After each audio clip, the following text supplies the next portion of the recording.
Appeal বিভাগের এক রায়ে দেশের ৩২,০০০ সরকারি প্রাথমিক বিদ্যালয় পাচ্ছে নতুন প্রধান শিক্ষক।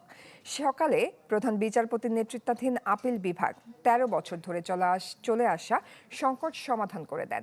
এর ফলে দীর্ঘদিন ধরে চলে আসা প্রাথমিক বিদ্যালয়ের প্রধান শিক্ষক নিয়োগের জটিলতাও কাটল।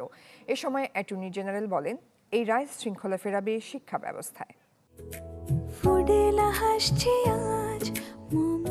ফুডেলা একটি নাবিল পণ্য। দেশের সরকারি প্রাথমিক বিদ্যালয়গুলোতে প্রধান শিক্ষক নিয়োগ আটকে ছিল ২০১৩ সাল থেকে। অচল অবস্থার অবসানে ৩২,০০০ শিক্ষকের পদোন্নতির মামলার শুনানির উদ্যোগ নেয় রাষ্ট্রপক্ষ। বৃহস্পতিবার সেই মামলারই রায় ঘোষণা করলেন আপিল বিভাগ। জানান, ৩২,০০০ প্রাথমিক বিদ্যালয়ে প্রধান শিক্ষক নিয়োগে বাধা নেই।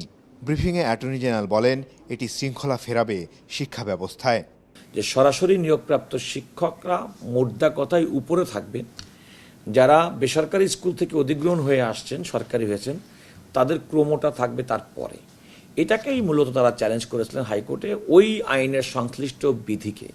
সেই বিধিটার রায় তাদের পক্ষে গিয়েছিল, অর্থাৎ অধিগ্রহণকৃত শিক্ষকদের পক্ষে গিয়েছিল, যার বিরুদ্ধে সরকার আপিল করেছিল এবং আজকে সুপ্রিম কোর্টের আপিল বিভাগ সেই আপিলটি অ্যালাউ করেছেন। অর্থাৎ হাইকোর্টে যে রায়টি দিয়েছিল সেই রায়টি আর থাকলো না।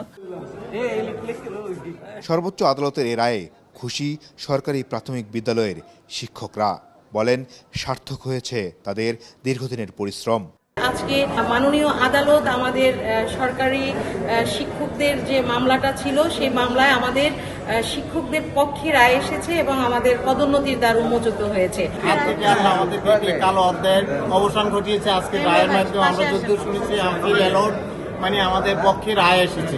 আদালতে শিক্ষা মন্ত্রণালয়ের বিরুদ্ধে আরও প্রায় ১৩,৫০০ মামলা বিচারাধীন। রাষ্ট্রের প্রধান আইন কর্মকর্তা জানালেন, এগুলোও দ্রুত শুনানির পদক্ষেপ নেওয়া হবে। মাসুদুর রহমান, চ্যানেল 24, ঢাকা।